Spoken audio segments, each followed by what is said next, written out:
गोंदिया भंडारा जिल्ह्यातील विद्यार्थ्यांसाठी आनंदाची बातमी आहे। जर तुम्हाला परदेशात उच्च शिक्षण घ्यायचं असेल तर राजकुमार बडोले फाउंडेशनच्या वतीनं उद्या सडक-अर्जुनी तालुक्यातील आशीर्वाद लॉन या ठिकाणी दुपारी 12 वाजेपर्यंत एक दिवसीय कार्यशाळा आयोजित करण्यात आली असून महाराष्ट्र शासनातर्फे तुम्हाला शिष्यवृत्ती मिळवत परदेशात शिक्षण घ्यायचं असेल तर तुम्हाला GRE, TO, EFL, IELTS यासारख्या परीक्षा पास केल्यानंतर परदेशात उच्च शिक्षण घेता येणार असून याच संदर्भात मार्गदर्शक हेमंत सुटे सर आणि निर्वेद सुटे सर मार्गदर्शन करणार आहेत। ही योजना SC, ST, OBC, ओपन आणि मायनॉरिटी विद्यार्थ्यांकरता आहे। यात तुम्हाला परीक्षा देण्यापासून ते परदेशात राहण्यापर्यंत सोबतच व्हिसा प्रक्रिया आणि विमानाचे तिकीट या सर्व सुविधा देखील या मार्गदर्शन कार्यशाळेत माहिती मिळणार असल्याची माहिती अर्जुनी मोरगाव विधानसभा क्षेत्राचे आमदार राजकुमार बडोले यांनी दिली आहे।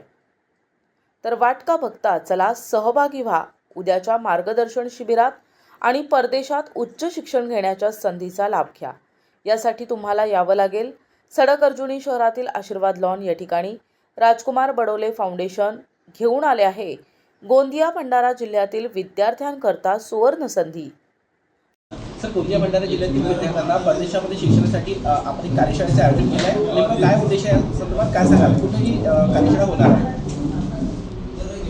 परदेशी शिक्षणाच्या संदर्भामध्ये गोंदिया भंडारा जिल्ह्यातील विद्यार्थ्यांना परदेशी शिक्षणाची द्वारे खुली व्हावी या दृष्टीनं उद्या दिनांक 27 तारखेला आशीर्वाद लॉन सडक-अर्जुनी या ठिकाणी कार्यशाळा ठेवण्यात आलेली आहे आणि त्या कार्यशाळेमध्ये जे विद्यार्थी परदेशी शिक्षण घेऊ इच्छितात ते ऑस्ट्रेलियामध्ये असतील, युरोपात असतील किंवा अमेरिकेमध्ये अशा सगळ्या किंवा न्यूझीलंडमध्ये तर अशा सगळ्या देशांमध्ये ज्यांना परदेशी शिक्षण घेऊ इच्छितात परंतु त्यांना त्या संदर्भातली जी माहिती नसते आणि ती सगळी माहिती त्यांना व्हावे, त्यांच्या ज्या परीक्षा होतात IELTS होते, GRE होते किंवा TOEFL जे होते या सगळ्या परीक्षांचे ज्ञान त्यांना व्हावे या दृष्टीनं उद्या आशीर्वाद लॉन या ठिकाणी कार्यशाळा ठेवण्यात आलेली आहे आणि त्या कार्यशाळेत जास्तीत जास्त संख्येनं विद्यार्थ्यांनी सहभाग घ्यावा त्यासाठी पत्रकार परिषद आयोजित करण्यात आली।